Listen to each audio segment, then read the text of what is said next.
Hi guys, smiley Swathi, please subscribe.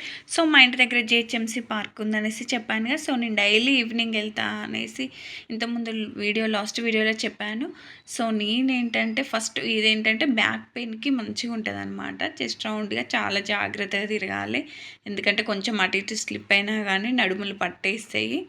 So మనం ఎంత కేర్ఫుల్గా అంటే అది తిరగడం కాదు, మనం తిరగాలి. సో మా ఇంటి పక్కన ఫ్రెండ్ అండ్ పిల్లల్ని తీసుకొని వెళ్ళాము.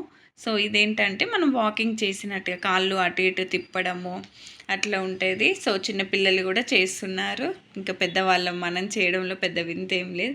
చూడండి ఇక్కడ చిన్నపిల్లలు ఎలా చేస్తున్నారు సైక్లింగ్ అనేది. అండ్ హ్యాండ్స్కి అండ్ లెగ్స్కి ఒకేసారి ఎక్సర్సైజ్ లాగా మనం అది తిప్పుతూ ఉండాలి. సో అందకున్నా కానీ మరీ అంది పట్టుకొని చేస్తున్నారు. సో నాకైతే చాలా బాగా అనిపిస్తుంది. సో ఇదేంటంటే మనం అటు ఇటు ఊపాలన్నమాట. అండ్ నడుము కదులుతుంది, కాళ్ళు. ఇంకా చిన్నపిల్లలు అయితే పక్కన కూర్చున్నారు చూడండి, మ్యాట్ వేసుకొని వాడు లేచిపోతున్నాడు.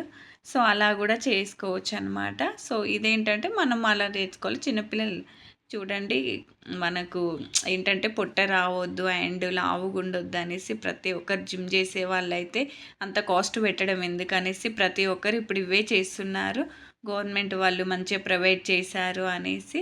సో ఇక్కడ మా ఫ్రెండ్ ఏంటంటే తను బ్యాలెన్స్ చేయలేకపోతుంది కాబట్టి సో తనే ఊపుతుందన్నమాట అటు ఇటు. యాక్చువల్లీ కాళ్ళు పెట్టి తనే ఊపుకోవాలి, హ్యాండ్స్ పెట్టి, తనకు చేతులు అందట్లేవు. సో ఇంకా తను ఊపుతుంది, కొద్దిసేపు నేను అలా చేసామన్నమాట. సో ఈవినింగ్ టైంలో అలా వెళ్ళి చేస్తుంటే మనకి చాలా పీస్ఫుల్గా చాలా బాగా అనిపిస్తుంది. సో నేను డైలీ కంపల్సరీ ఒక 2 అవర్స్ అలా స్పెండ్ చేస్తాను. మైండ్ కూడా చాలా రిలీఫ్ ఉంటుంది. సో మీరు కూడా మీకు దగ్గరలో ఉంటే కంపల్సరీ వెళ్ళండి. సో ఒకరోజు వెళ్తే మీకే తెలుస్తుంది ఏంటనేది. సో అందరు చేస్తుంటే మనకు చేయాలనిపిస్తుంది. ఇక్కడ చూడండి, చిన్న బాబు కూడా వాళ్ళ అక్కయ్య చేస్తుంటే నేను చేస్తాను అనేసి వాడు ఎక్కుతూ అసలు మన కాళ్ళు అందట్లో చేతులు అందట్లో అయినా కానీ ఎక్కి చేస్తాడంట. మరిన్ని వీడియోస్ కోసం మన ఛానల్ సబ్స్క్రైబ్ చేస్తాను.